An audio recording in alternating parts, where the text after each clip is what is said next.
Bueno, muy buenos días a todos. Un saludo muy especial a Francisco Lloreda, al presidente entrante y saliente del Consejo de la ACP, al vicepresidente de la República, por supuesto, todos los presidentes de compañías, personas del sector, miembros del equipo de la ACP, a los periodistas, a los miembros de otros gremios. Un saludo muy especial. Lo primero que quiero hacer es hacer un reconocimiento muy especial a la ACP en los 50 años.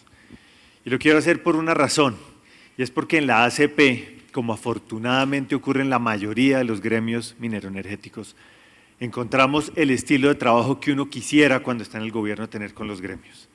Es un estilo de trabajo en que uno frecuentemente no está de acuerdo, pero es un estilo de trabajo en el que siempre se encuentra una discusión propositiva, en el que siempre se encuentran disposición a trabajar, a proponer soluciones, a encontrar caminos. Y es por eso que muchas de las cosas que se han hecho en el pasado y que se han hecho hoy se pueden rastrear, se pueden trazar su punto de origen a discusiones que hemos tenido con este gremio y con los otros gremios del sector. De manera que una felicitación muy especial al sector y un agradecimiento muy especial desde el lado del gobierno. Creo que es muy relevante el eslogan que se le pone a este congreso de A New Thinking in Oil and Gas, cómo tener un nuevo pensamiento, una nueva repensar cosas del sector en términos de lo que debe hacer. Y esto, desde luego, el sector, no son solo las compañías, sino involucra al sector privado. Y yo creo que esta pregunta, este New Thinking, creo que lo debe llevar a uno a mirar por lo menos tres cosas. La primera, New Thinking no quiere decir que haya que cambiarlo todo. Quiere decir que hay que repensar, que hay que mirar el marco, pero que no necesariamente hay que cambiarlo todo. Y para definir qué hay que cambiar, pues hay que mirar obviamente de dónde viene uno, qué es lo que se ha hecho, qué lecciones están ahí, qué elementos están ahí que deben continuar y qué otras cosas del modelo que hemos venido teniendo están agotadas y hay que repensar. Y lo tercero es que uno no puede dejar en momentos en que los precios caen, en que las coyunturas son difíciles, coyunturas que ha vivido este sector en el pasado, que ahora nos ponen en aprietos, nos ponen en dificultades para ajustarnos, nos lleven a que se nos vaya toda la energía pensando exclusivamente en el corto plazo. En el año 2000 estábamos en una situación muy compleja, teníamos precios, aquí veo a Luis Alaforí, que le tocó estar al frente del Ministerio de Minas en ese entonces, teníamos precios de 12, 15 dólares, tan es así que, como lo hemos discutido varias veces, las cláusulas de precios altos se pusieron unos niveles de precio que en esa época eran precios altos y hoy se ven como unos precios que definitivamente no tienen nada que ver con un precio alto. Y el sector se adecuó, el sector se ajustó. Este es un sector que se apoya en la tecnología, que se apoya en la resiliencia, que se apoya en la capacidad de hacer las cosas, en un espíritu emprendedor muy fuerte, en una visión de largo plazo, y es un sector que pudo capotear esa crisis, que pudo salir, que pudo florecer en años recientes y que ahora nuevamente tiene que ajustarse y que enfrenta retos, como bien lo dice el vicepresidente, que creo que tiene absolutamente toda la razón. Uno aquí, si quiere el gasto y no quiere los impuestos, necesita el petróleo. Necesita el petróleo y uno no puede simplemente hacer ojos y oídos sordos a eso. La historia, como les digo, la historia reciente es una historia buena. Si uno va pensando en los 50 años de la ACP, si uno echa hacia atrás y uno arranca por los 80, uno lo que va a ver es que esa quizá fue la época de los grandes descubrimientos, de los grandes campos, de los grandes descubrimientos onshore. Y fue quizá una época que nos llevó a un poco de complacencia desde el punto de vista del modelo petrolero y de la política pública. Y esa complacencia por unos grandes descubrimientos, unas producciones muy altas, históricamente muy altas, nos llevó a creer que quizá era la nueva realidad permanente. Y esa complacencia nos llevó a finales de los 90, cuando las cosas empezaron a caerse, la actividad empezó a caerse, cuando teníamos años de 10 pozos exploratorios, a ver que esto simplemente era insostenible sin unos cambios drásticos. Bueno, vicepresidente, sin unos cambios drásticos no iba a ser posible. Y se empezaron a hacer las primeras modificaciones de fondo en los contratos y a pensar en la competitividad y a entender que la inversión petrolera y la industria petrolera responde a las condiciones de competitividad. Más adelante se siguió con este esquema, se hizo el cambio institucional profundo, Se hizo un cambio en el modelo de contratación, se decidió tener, como ustedes bien lo saben, una Ecopetrol encargada de ser una empresa, sí, estatal petrolera, pero una empresa que debía competir con las demás, que arrancaba con unas condiciones muy ventajosas por su historia misma, pero que debía cambiar y debía ser dotada de unas herramientas de gobierno corporativo, unas herramientas empresariales para cumplir esa función, y excluirla completamente de la función de administración de los recursos, dársela a una nueva agencia, y a una nueva agencia con un modelo competitivo de rondas.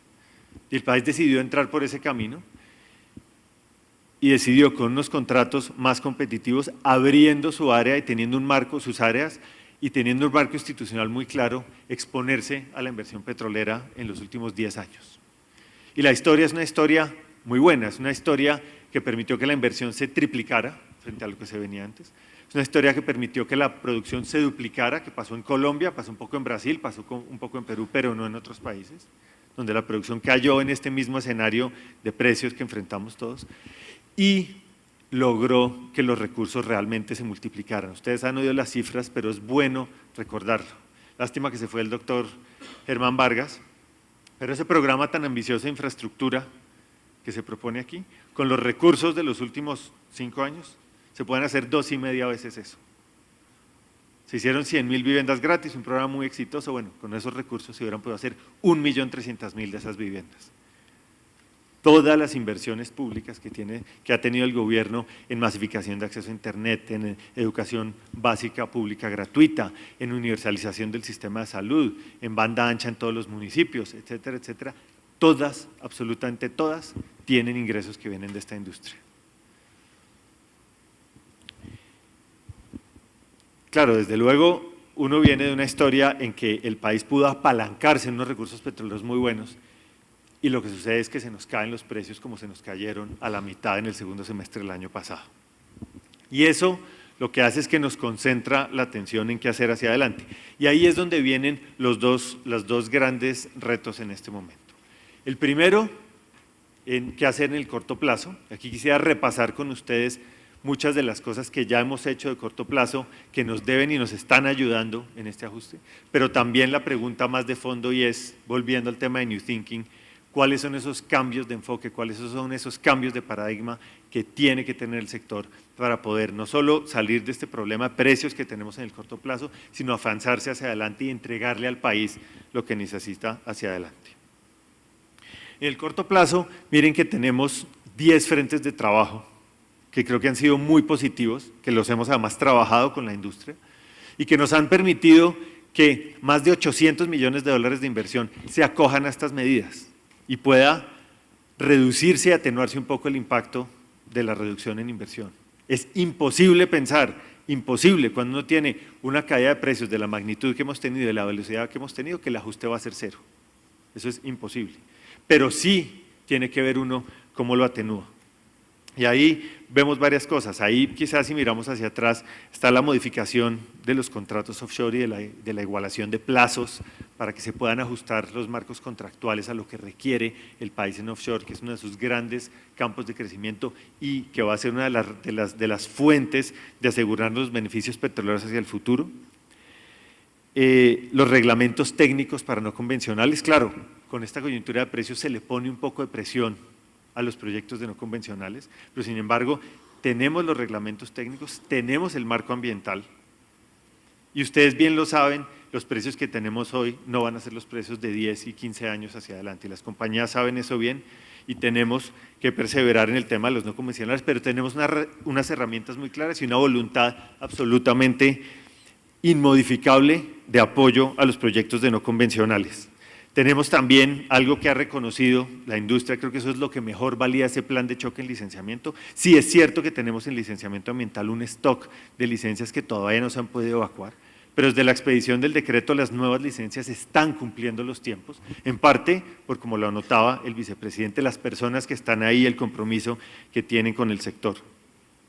Tenemos el tema de las zonas francas offshore, eso fue algo que quedó en la reforma tributaria, quizá fue lo más conveniente y lo más útil que tuvo la reforma tributaria a finales del año pasado para ese sector. Y si uno mira los reglamentos offshore, si uno mira lo que se hizo con esa zona franca, con esas zonas francas, no es coincidencia que sea un sector que a pesar de las dificultades es el que tiene el mayor dinamismo, es un sector que está creciendo aceleradamente y donde han estado afortunadamente los descubrimientos que todos han estado viendo.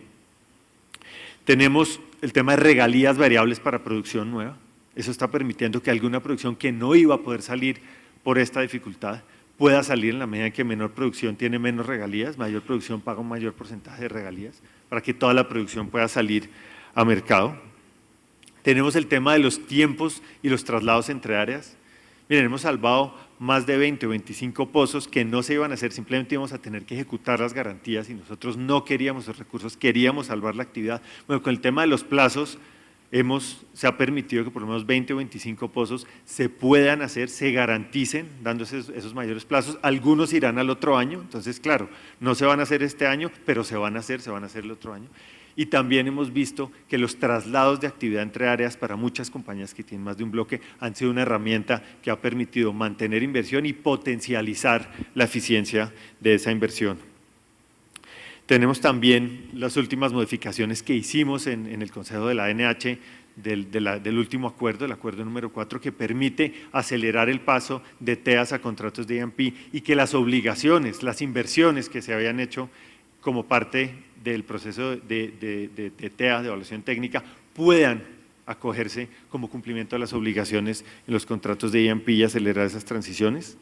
Ahora estamos en el tema de una asignación mucho más permanente y dinámica de áreas y estamos también en la última fase de la revisión de las tarifas de oleoductos, trabajándolas tanto con los remitentes como con los transportadores. Entonces hay un paquete de 10 cosas concretas que hemos hecho que dependen exclusivamente de nosotros, de la ANH, del Ministerio de Minas, que están ahí, que han permitido que un volumen muy grande de inversión se acoja a esas medidas y que nos están permitiendo ayudar a que el ajuste sea al menos severo. Porque el reto al final del día es cómo mantenemos los niveles de actividad, cómo mantenemos los niveles de producción. Y miren que lo que va corrido este año, que es algo que hay que reconocerle a la industria, al trabajo conjunto que hemos hecho, la producción promedio del año ha logrado mantenerse por encima del 1.000.000 de barriles. Y aquí, claro que han sufrido los ingresos petroleros, pero no se nos olvide una cuenta. Cada mes en que tenemos más de 1.000.000 de barriles por día de producción promedio día, es un mes que generamos más de 1 billón de pesos en recursos para inversión. 1.000.000 de barriles nos genera más de 1 billón de pesos en recursos. El último dato, que lo acabamos de revisar esta semana, que corresponde a la producción del mes de septiembre, fue de 1.008.000 barriles por día. O sea, la industria otra vez mostró que en las condiciones correctas, con el apoyo, con el esfuerzo que está haciendo, puede seguir aportando los niveles de producción que requiere el país. Y esperamos que este año logremos, con las condiciones actuales que tenemos, el apoyo que se está dando desde el gobierno, los esfuerzos que está haciendo la industria, mantener esa dinámica y que podamos cerrar, a pesar de las dificultades de precio, el año con 1.000.000 de barriles de producción promedio día. Entonces está bien esto en el corto plazo, desde luego hay que mirar otras cosas de corto plazo como las que estamos mirando, pero la pregunta es, ¿y hacia adelante qué hay que hacer? Cuando los precios se recuperen, ¿qué hay que hacer? Cuando las compañías terminen su proceso de ajuste, ¿qué hay que hacer?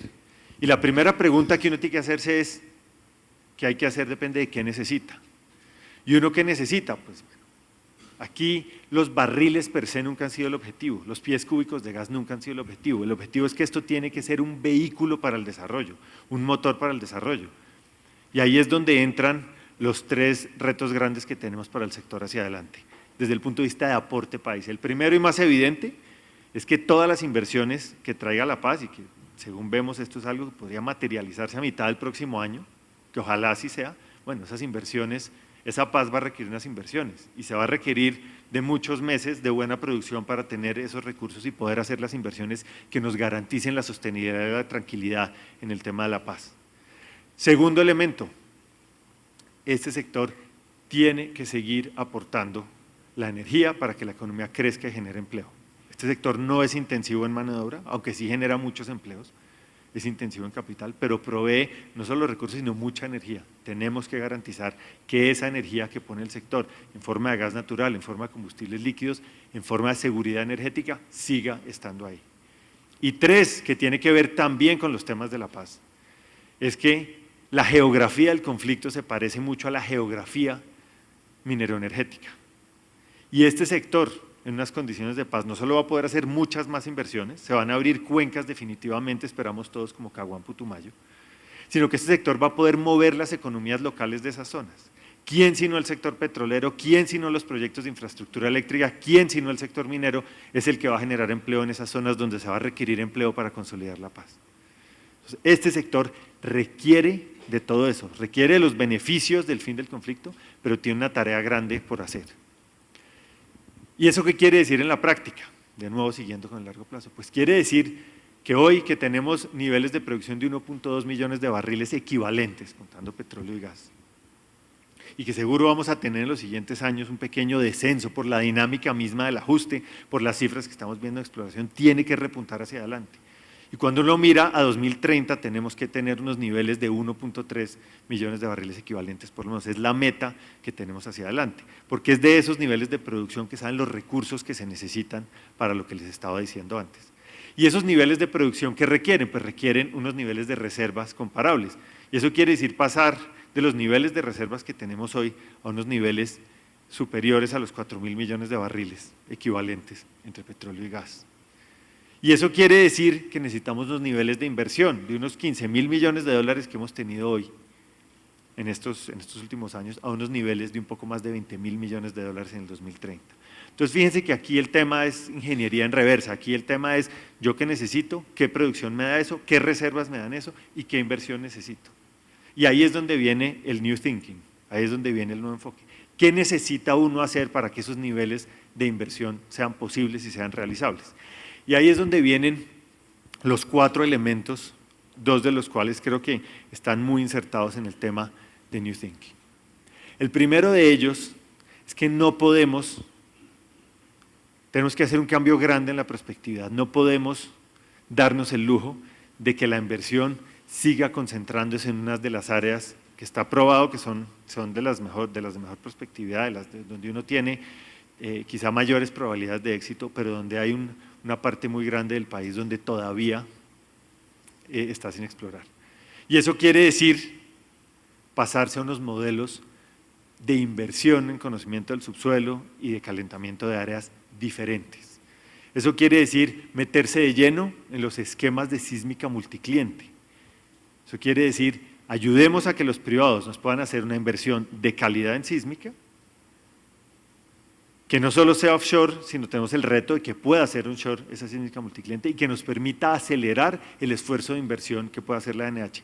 No podemos en estas circunstancias recaer exclusivamente en los recursos públicos que tiene la ANH para hacer inversiones. Y eso supone coordinar muy bien el esfuerzo de los privados en el tema de sísmica multicliente y la promoción que pueden hacer los privados con los recursos de la ANH. Hay áreas donde los privados no van a llegar, simplemente no va a ser económicamente viable entrar ahí todavía. Y en esas áreas es donde la ANH tiene que concentrar sus inversiones. Tenemos un porcentaje grande del territorio nacional, tenemos toda la zona del Pacífico, bueno, y otras áreas que ustedes conocen muy bien, donde no tenemos inversión todavía, conocimiento todavía para hacer pronunciamientos mucho más sólidos de qué es exactamente los niveles de prospectividad que podríamos esperar una vez uno haga unos conocimientos de mejor nivel.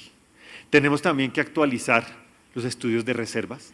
Hoy en día, ustedes lo han visto, hoy en día hay niveles que tenemos de nuestros estudios de reservas que dicen una cosa, son estudios locales, tenemos estudios internacionales o visiones internacionales que ven un panorama diferente, o necesitamos pasarnos a tener unos estudios que nos puedan revalidar o reexaminar nuestros estudios de reservas y que tengan mucha más entrada y mucha más credibilidad y le hablen al inversionista de una manera mucho más clara. Entonces es la primera cosa, recambiar la forma en que se está haciendo la inversión en conocimiento del subsuelo, que nos permita mejorar, sincerar, aclarar el tema de nuestra prospectividad.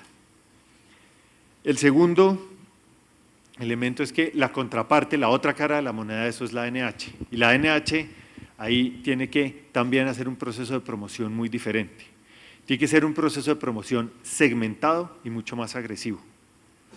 Y cuando digo segmentado es que hay diferentes tipos de proyectos, por un lado, pero también hay diferentes tipos de posibilidades, pero también hay diferentes tipos de compañía. Y es ese case entre el apetito de riesgo, las posibilidades financieras y el reto que suponen los proyectos y las compañías que están dispuestas a hacerlo o que quieren hacerlo, la que tenemos que hacer mucho más agresivamente. Ahí, como les habíamos comentado hace unos días, hemos identificado 158 compañías en diferentes categorías. Hay de todo tipo de compañías. Y esas son las compañías con las que tenemos que hacer ese case y donde la labor de promoción de la ANH tiene que ser no solo mucho más focalizada, sino con un apoyo permanente en terreno. Si algo hemos aprendido en los últimos procesos de las rondas, es que tener una persona permanente de dedicación a las compañías que pueda darle información, apoyo, abrir las puertas en la parte pública, es algo que es absolutamente esencial para seguir hacia adelante y para validar un modelo como esto. Entonces está el segundo elemento, la promoción tiene que cambiar, el modelo ha sido exitoso, pero el esquema de promoción tiene que ser mucho más segmentado, mucho más agresivo, mucho más focalizado, tiene que hacer ese esfuerzo por el case entre el estilo de compañía y el tipo de proyectos que se puede hacer y se requiere hacer. El tercer elemento es el tema de competitividad, desde luego.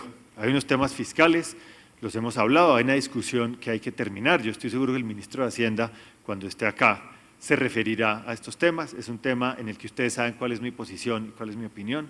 En este momento el sector necesita un apoyo fiscal. Ese apoyo fiscal es vital para que el ajuste sea mucho menos doloroso y pasar esta página de una manera mucho mejor. Pero no es lo único. En términos de competitividad, cuando uno piensa en New Thinking, tenemos que dejar el régimen de regalías que tenemos, que es tan inflexible, y pasar a uno más flexible. Y por una razón elemental, y es que cuando uno tiene un régimen tan inflexible, en momentos de crisis le hace mucho más difícil el ajuste al sector. Cuando yo tengo un porcentaje fijo de mi producción que tengo que entregar sí o sí, en épocas de precios bajos eso hace mucho más difícil el ajuste. Pero en épocas de precios altos, como las de hace 2 y 3 años, lo que hace es dejar valor en la mesa.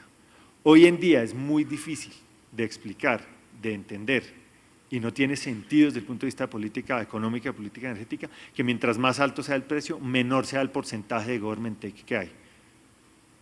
Eso no tiene sentido, eso hay que cambiarle la pendiente a esa curva, de tal manera que a menores niveles de precio sea un porcentaje menor de government take y a mayores niveles de precio sea un porcentaje mayor. Y eso es algo que tienen que empezar a entender las regiones, que tiene que estar en la discusión pública y que tenemos que darlo, explicarlo todos para poder ir moviéndonos hacia ese cambio hacer la renta petrolera del gobierno, hay que hacerlo mucho más progresivo y no regresivo como lo tenemos hoy en día. Y el último punto, desde luego, tiene que ser los permisos, el tema ambiental, pero aquí quizá lo que nos debe llevar a pensar distinto es ¿qué puede hacer dentro de su ámbito de competencia? Más allá de los esfuerzos con el Ministerio de Ambiente y los PINES y las consultas previas, dentro de su ámbito de competencia el Ministerio y la agencia, ¿qué es lo que se puede hacer? Y ahí aparecen cosas como, por ejemplo, las líneas base ambientales.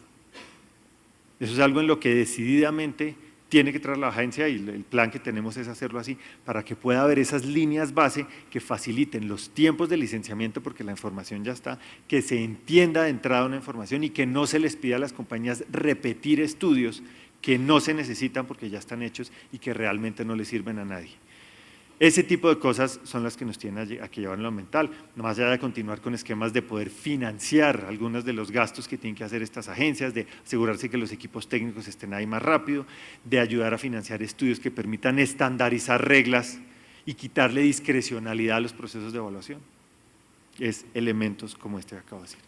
Entonces, fíjense que volviendo al principio, creo que debemos parar un minuto a pensar en la coyuntura, pero también dar un paso atrás. No es solo el corto plazo lo que debe ocuparnos.